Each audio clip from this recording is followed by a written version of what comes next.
Oi,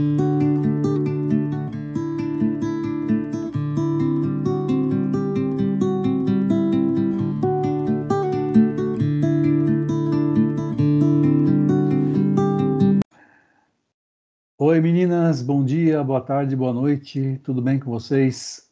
Oiê, boa Paulo, noite. Oi, meninas, tudo pessoal. bem? Meninas. Boa noite. Bom estar aqui com vocês, viu?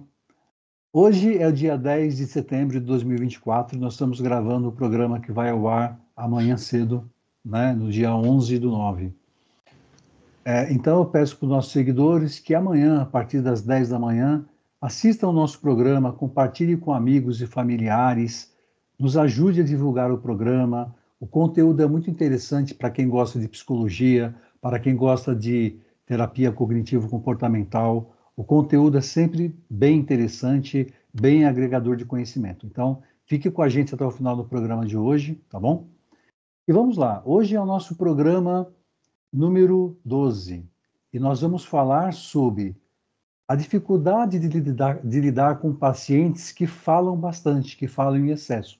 Como a TCC lida e enxerga esse tipo de situação?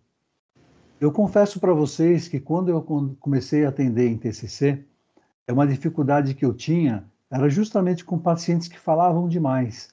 Por quê? Porque no nosso protocolo, no protocolo da TCC Pura, a gente procura fazer a avaliação inicial em uma só sessão, né?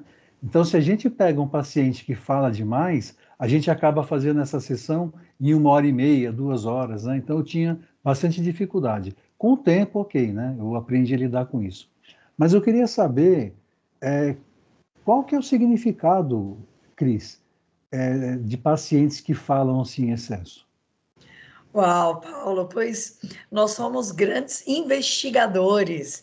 É entender o que significa falar tanto assim, né? Será que isso é um sintoma? Será que esse falar muito vem de uma hiperatividade do nosso cliente? Será que ele está vivenciando um momento de mania ou hipomania? Então, vale a pena, de uma forma gentil, a gente trazer, olha, às vezes eu percebo que você fala bastante, você percebe isso? E normalmente o nosso paciente ele vai dizer, ou ele mesmo traz, eu sei que eu estou falando muito, né? E aí a gente pega essa oportunidade de entender quando foi que essa pessoa percebeu isso, alguém sinalizou. Existem momentos que o volume, né, está muito alto, ou seja, que está falando mais. Tem momentos que esse volume está mais baixo, então eu sugiro para quem nos assiste, investigue, leve esse sintoma ou essa característica para conversar mesmo com o paciente e entender, né? E você, Rose, o que você traz sobre esse tema tão bacana de hoje? Além de fazer o que você mencionou, Cris, acho que isso é muito importante, né? Fazer essa investigação, mas eu gosto também de sinalizar de uma forma gentil algumas interrupções. Por exemplo, ele começa a falar, ele foge daquilo que nós estamos trabalhando, porque nós trabalhamos com uma agenda, nós temos temas, digamos assim, para ser trabalhados ali na sessão.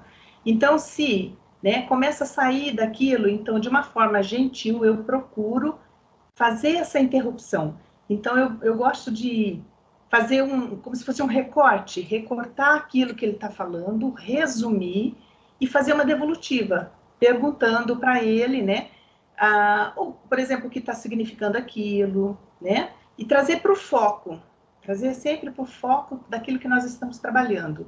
Outra coisa também que eu gosto muito de fazer é pegar aquela situação e voltar para aquilo que nós estávamos trabalhando. Nós estávamos falando sobre determinada situação.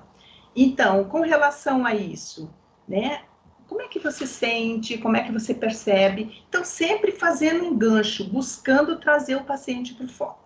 Então, acho que esses pequenos recortes, né? Lembrar daquela agenda que nós construímos juntos, né? Daqueles temas, ou no início da sessão, pedir para fazer aquela lista do que vai ser importante trabalhar na sessão, isso faz com que vai, de uma certa forma, psicoeducando o nosso cliente para a sessão de TCC.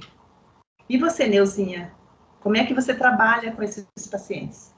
Eu estava aqui pensando que, às vezes, ele não tem um transtorno, E, às vezes, mesmo cortando de uma forma gentil, o paciente se ressente.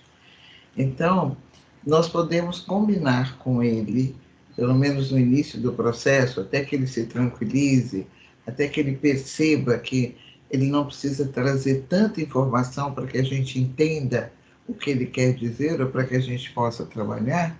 Então, nós podemos combinar com ele que os 10 primeiros minutos do processo, ele vai falar o que ele tiver vontade. 10 minutos, 7 minutos, e que depois disso nós podemos seguir a nossa agenda. Via de regra, isso tem funcionado. E num determinado momento do processo, quando o paciente já está mais flexibilizado, ele percebe que ele não precisa desse tempo. E aí nós entramos em concordância com ele sem magoá-lo e sem perder o nosso querido paciente. É isso. São boas dicas que vocês deram, hein? Realmente, gostei bastante. Quem dera eu ter conhecido vocês antes de começar a atender, né? Eu teria tido menos dificuldades, né?